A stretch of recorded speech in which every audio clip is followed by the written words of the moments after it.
Assalamualaikum warahmatullahi wabarakatuh. Kami dari kelompok 3 akan mempresentasikan tentang biologi molekuler lingkungan perairan. Berikut adalah anggota dari kelompok 3. Yang pertama ada Julianti, yang kedua ada Admira, yang ketiga ada Tutia, yang keempat ada Anissa Bunga, yang kelima ada saya sendiri, Arya Pertama Yuda.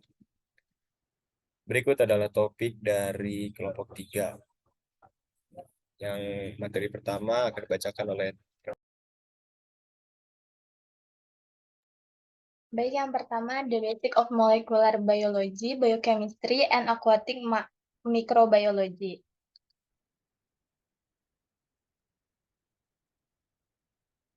Yang pertama, ada pengertian dari biologi molekuler, yaitu merupakan bidang keilmuan yang berfokus dalam mengeksplorasi dasar molekuler yang terdapat dalam kehidupan. Biologi molekuler melibatkan studi mengenai struktur serta fungsi dari makromolekul biologis seperti DNA, RNA, dan protein. Makromolekul biologis tersebut akan berinteraksi satu sama lain untuk menjalankan proses kehidupan.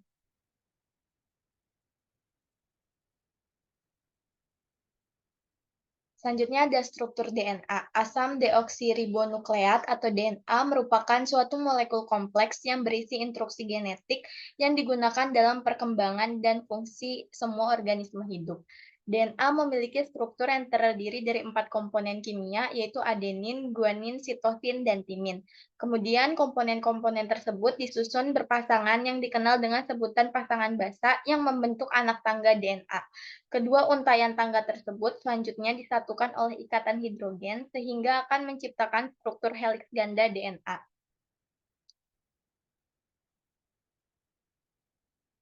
Selanjutnya, informasi genetik dan ekspresi gen.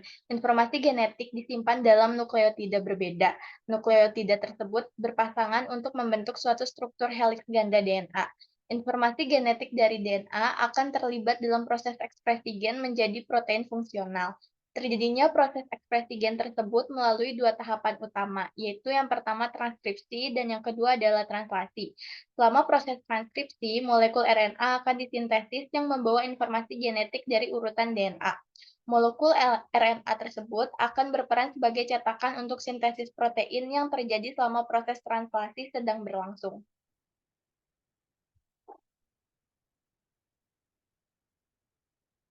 Selanjutnya, teknik dalam biologi molekuler. Yang pertama ada polymerase chain reaction atau PCR. Digunakan untuk memperkuat DNA. Teknik PCR melibatkan siklus pemanasan dan pendinginan berulang yang digunakan untuk mengubah sifat, anil, serta memperpanjang untaian DNA. Yang kedua ada elektroforesis gel. Salah satu teknik pada biologi molekuler yang digunakan untuk memisahkan fragmen DNA berdasarkan ukuran serta muatannya.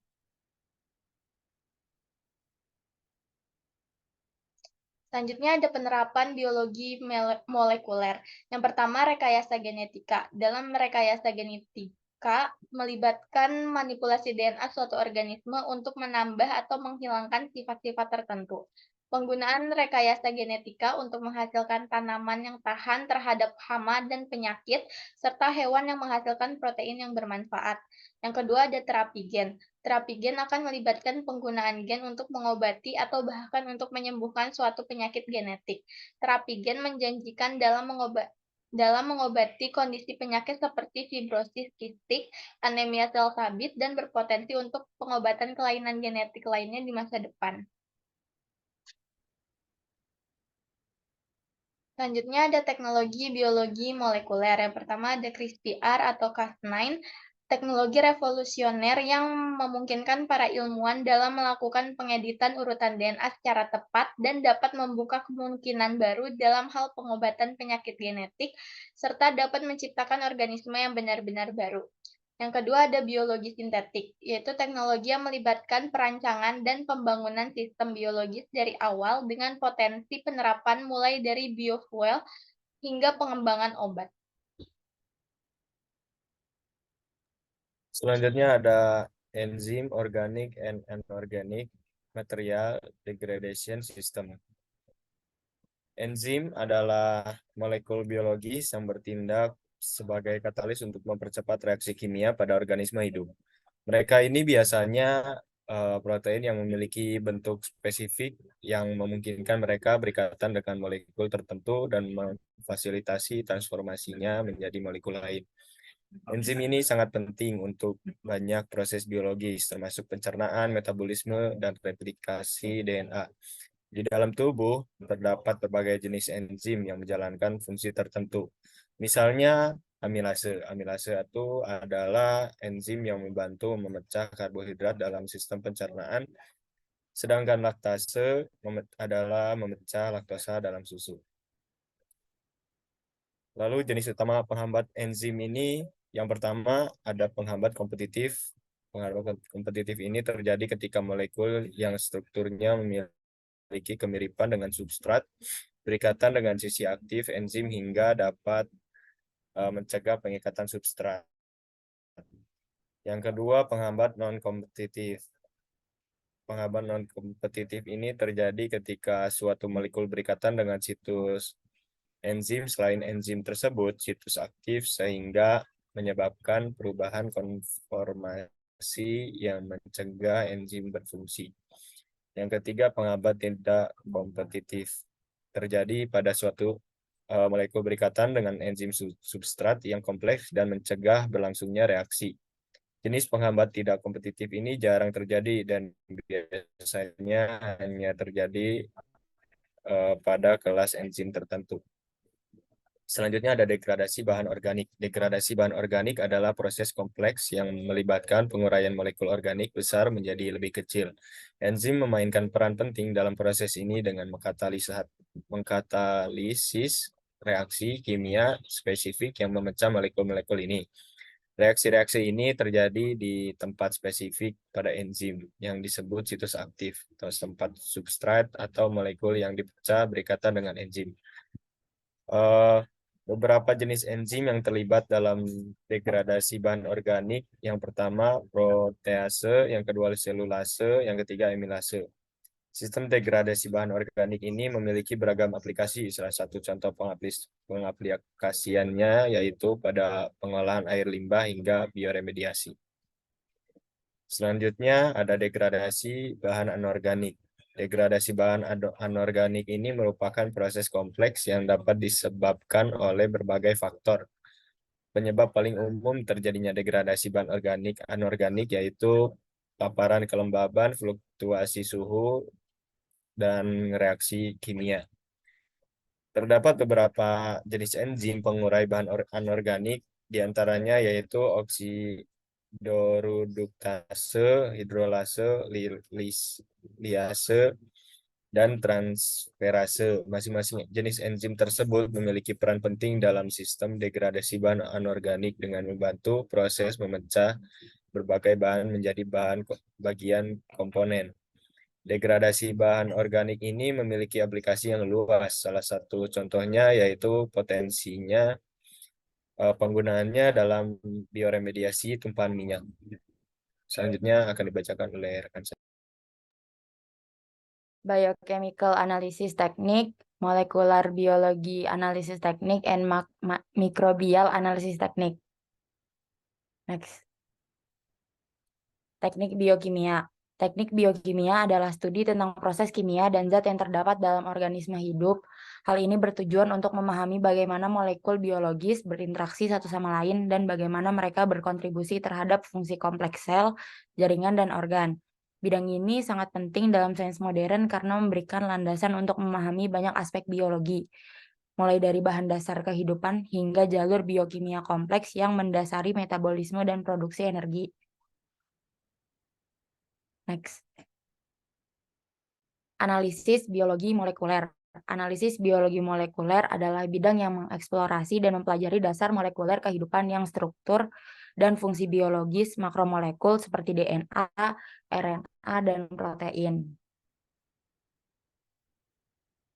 Teknik analisis mikroba. Teknik analisis mikroba dalam mikrobiologi perairan menggunakan metode seperti mikroskop, flow cytometry, dan teknik molekuler seperti PCR. Kita dapat lebih memahami populasi mikroba yang ada di lingkungan perairan.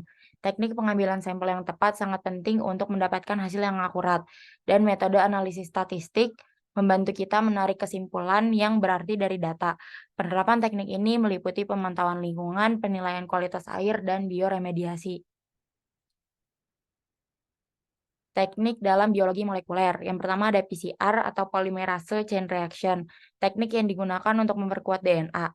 Teknik ini melibatkan siklus berulang dari pemanasan dan pendinginan untuk mengubah sifat, anil, dan memperpanjang untaian DNA, menghasilkan jutaan salinan rangkaian DNA tertentu. Yang kedua ada elektroforesis gel.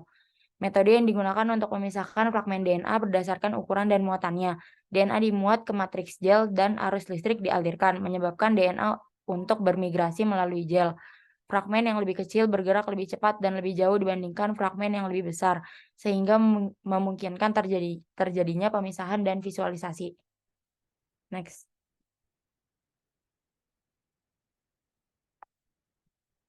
Teknik dalam biologi molekuler.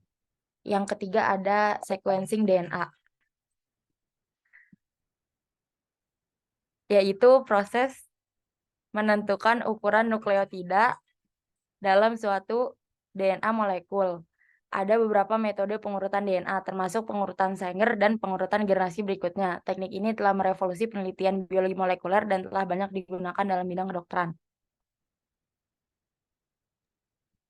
Yang selanjutnya ada Elements Biochemistry and Xenobiotic Components, Basic Concept in Living Organism. Next. Xenobiotik ini berasal dari bahasa Yunani. Yang kata pertama ada xenos yang artinya asing dan bios atau bios yang artinya kehidupan. Jadi xenobiotik adalah zat kimia asing yang ditemukan di dalam suatu organisme yang biasanya tidak diproduksi secara alami atau diperkirakan ada di dalamnya.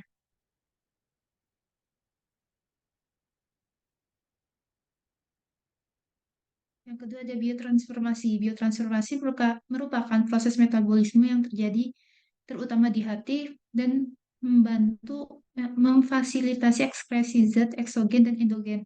Tujuan biotransformasi sendiri untuk memfasilitasi ekspresi untuk mengubah senyawa lipofilik menjadi hidrofilik.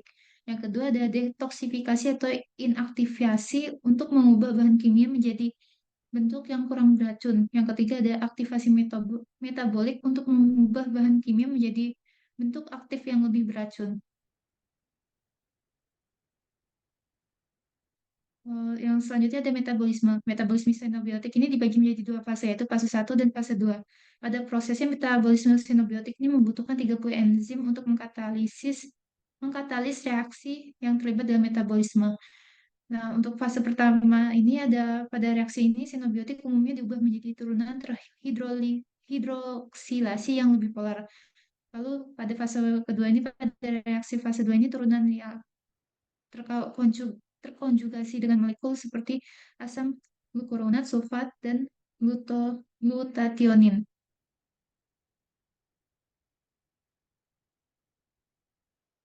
Fase 1 ini ada 3 reaksi. Yang pertama ada oksidasi. Pada oksidasi ini ada penambahan gugus O2 dan pelepasan gugus H plus hidrogen.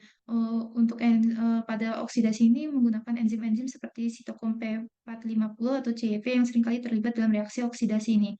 Sitokom P450 ini merupakan biokatalis paling serbaguna dan mampu bekerja pada sejumlah besar senyawa yang beragam. Terus yang kedua adalah reaksi reduksi.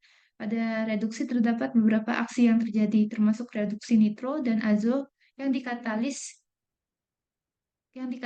oleh enzim mikrosomal dan nitroreduktase yang bergantung pada NAD. Bakteri reduktase juga berperan penting dalam resirkulasi enterohepatik obat yang mengandung nitro dan azo.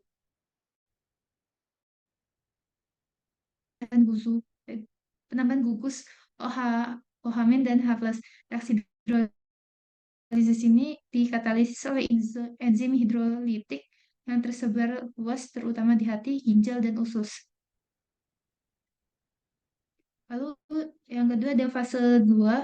Fase 2 ini ada 5 reaksi. Yang pertama ada glukuronidasi. Reaksi ini konjugasi yang paling sering terjadi melibatkan asam UDP glukuron atau UDPGA sebagai donor fosforase atau GT yang terdapat baik di retikulum endoplasma maupun sitosol. Lalu yang kedua ada sulfasi. Sulfasi ini terdapat sejumlah alkohol, arilamin, dan fenol yang mengalami sulfasi yang dikatalisis oleh enzim sulfotransferase. Proses ini terutama terjadi di hati, ginjal, dan usus. Yang ketiga ada reaksi konjugasi dengan glutathione. Proses ini terdapat simbol R yang melambangkan sinobiotik elektrofilik yang mencakup senyawa-senyawa seperti epoksida dan halogenida. Proses detoksifikasi senyawa ini sering melibatkan enzim glutathione S-transferase atau GST yang terutama ditemukan dalam hati dan ginjal. Terus yang keempat ada asetilasi.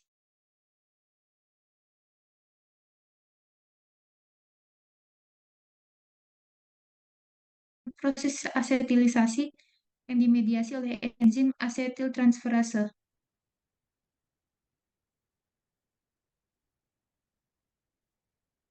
Yang terakhir ada proses metilasi.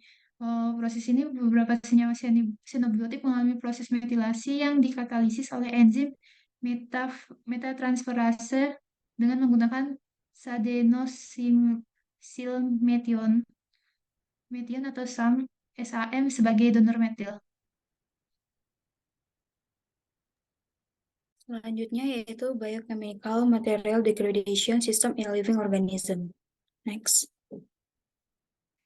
Sistem degradasi bahan biokimia merupakan komponen penting organisme hidup yang bertanggung jawab untuk memecah berbagai biomolekul dan bahan di dalam sel dan jaringan. Sistem degradasi bahan biokimia berfungsi untuk menjaga homeostasis seluler, mendaur ulang nutrisi, dan menghilangkan produk limbah. Next.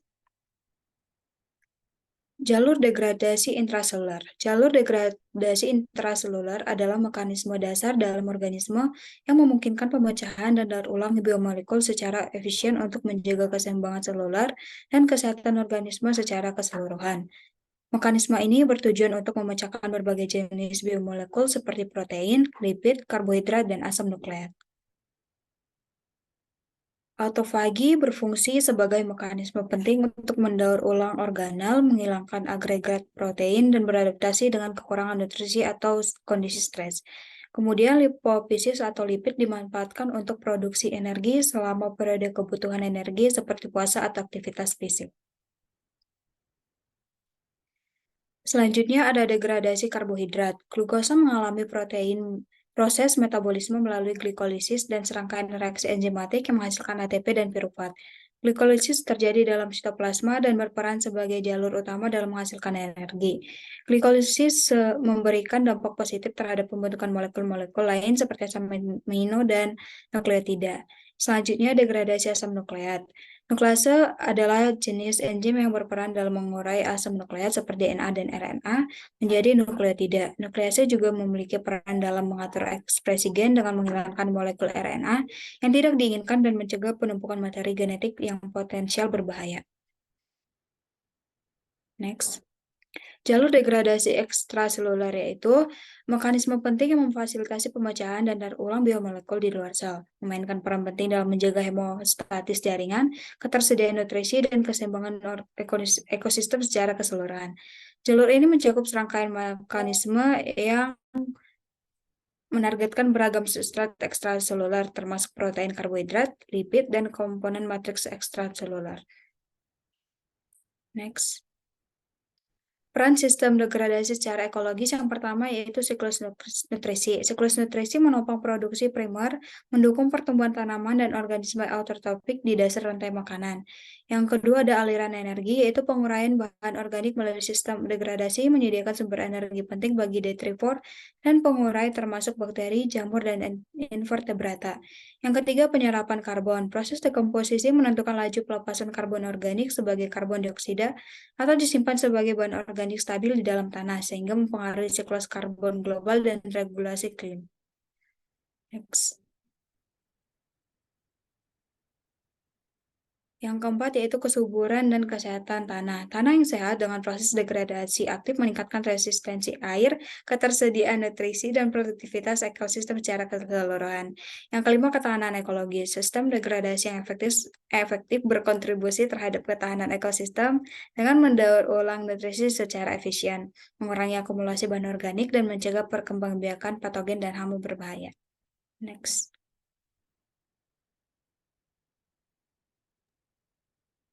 Yang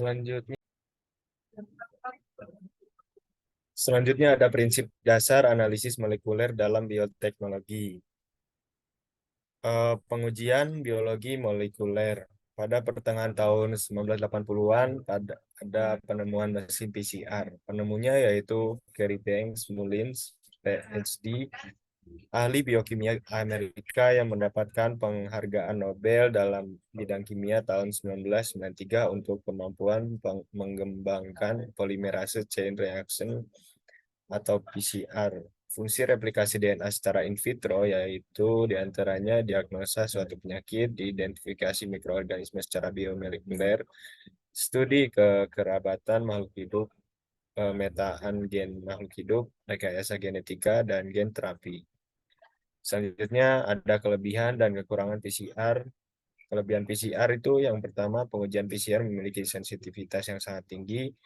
Yang kedua, pengujian PCR sangat spesifik. Yang ketiga, pengujian dapat berlangsung dalam kondisi apapun atau kriteria sampelnya luas. Lalu kekurangan PCR ya yang pertama yaitu risiko kontaminasi yang tinggi menyebabkan hasil false positif, mendeteksi adanya asam nukleat bukan infeksi. Banyaknya inhibitor pada sampel menyebabkan false negatif result 02, 03, 03, 02, 01, 04. Pengujian tidak mengindikasikan viabilitas patogen. Selanjutnya ada prinsip isolasi. Prinsip dasar isolasi melibatkan langkah-langkah seperti pemecahan sel dan jaringan, penghilangan protein, dan pengendapan DNA. Kemudian DNA dibersihkan dari residu bahan kimia selama proses ekstraksi yang dapat dilakukan dengan menggunakan teknik seperti kromatografi pertukaran ion, kromatografi absorpsi, dan pengendapan dengan isopropanol. Selanjutnya, ada hal-hal yang harus diperhatikan dalam isolasi. Yang pertama, keutuhan ukuran molekul DNA. Yang kedua, efektivitas dalam isolasi. Yang ketiga, kemurnian DNA hasil isolasi. Yang keempat, praktis dan ekonomis. Selanjutnya yaitu amplifikasi DNA. Tujuan dari amplifikasi DNA adalah untuk meningkatkan jumlah salinan DNA target dengan cara yang memungkinkan visualisasi. Peningkatan jumlah salinan bersifat eksponensial dan memerlukan perangkat thermocycler untuk menjalankan proses amplifikasi. Visualisasi DNA. Deteksi produk akhir PCR dilakukan melalui gel elektroforesis dengan menggunakan gel agarosa sebagai medium pemisah. Untuk mengukur panjang fragmen molekul digunakan penanda molekul dan standar pengukuran panjang molekul. Penggunaan dia bertujuan untuk memudahkan pelacakan pergerakan sampel dalam gel agarosa. Gel elektroforesis. Elektroforesis merupakan proses bergeraknya molekul yang memiliki muatan pada suatu medan listrik. Molekul yang bergerak akan berhenti pada jarak migrasi tertentu dan tergantung pada muatan bentuk dan ukurannya.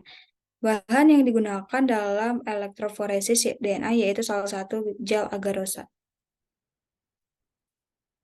Faktor-faktor yang mempengaruhi keberhasilan PCR yaitu yang pertama jenis sampel atau jaringan yang digunakan dalam mengekstraksi DNA, yang kedua kuantitas dan kualitas DNA, yang ketiga panjang fragmen DNA yang diamplifikasi, yang keempat spesifitas primer.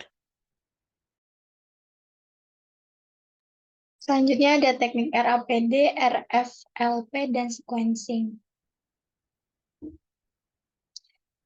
RAPD atau Random Amplified Polymorphic DNA merupakan sebuah metode analisis genetik yang merupakan adaptasi dari teknik PCR. Metode RAPD mengandalkan asumsi bahwa pada kondisi stringensinya rendah, primer oligonukleotida sintetik tertentu, kemungkinan besar akan menemukan sejumlah rangkaian dalam cetakan DNA yang dapat diambil. Hal tersebut terjadi ketika situasi tersebut berdekatan satu sama lain dan berada dalam orientasi yang berlawanan. Prinsip dari RAPD sendiri yang pertama itu jika DNA primer berikatan dengan banyak lokasi pada DNA cetakan. Yang kedua adalah ketika tempat pengikatan DNA primer dekat dan berorientasi pada arah yang berlawanan atau DNA primer mengarah satu sama lain, maka amplifikasi akan terjadi.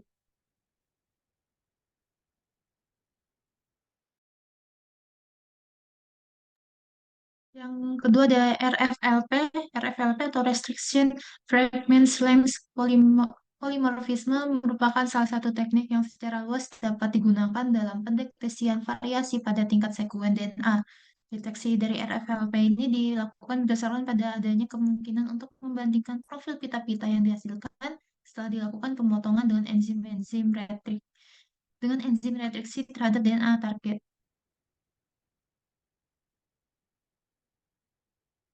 Lalu ada keunggulan RFLP. Yang pertama bisa menduga hubungan kekerabatan dari beberapa individu yang sedang dianalisis. Yang kedua menduga ada atau tidaknya variasi genetik dari koleksi plasma nuftah. Yang ketiga ada memonitoring proses seleksi atau melalui linkage berbagai karakter. Yang keempat adalah memilah-milah komponen genetik dari karakter kuantitatif. Yang kelima, menganalisis gen yang berasal dari proses transformasi genetik. Yang keenam, ada memiliki sifat kodominan sehingga dapat mendeteksi adanya heterozigositas. Yang ketujuh, ada memiliki kemampuan pengelompokan pada tingkat spesies dan populasi. Untuk aplikasi RFLP ini bisa digunakan pada pemetaan genom typing, tes paternitas, yang keempat forensik, dan yang kelima diagnostik hereditas penyakit. Untuk tahapannya RFLP ini ada 4. Yang pertama ada isolasi DNA, yang kedua pemotongan DNA, enzim retriksi, endonuklease, terus yang ketiga ada elektroforesi hasil pemotongan DNA, yang keempat ada short-term blot.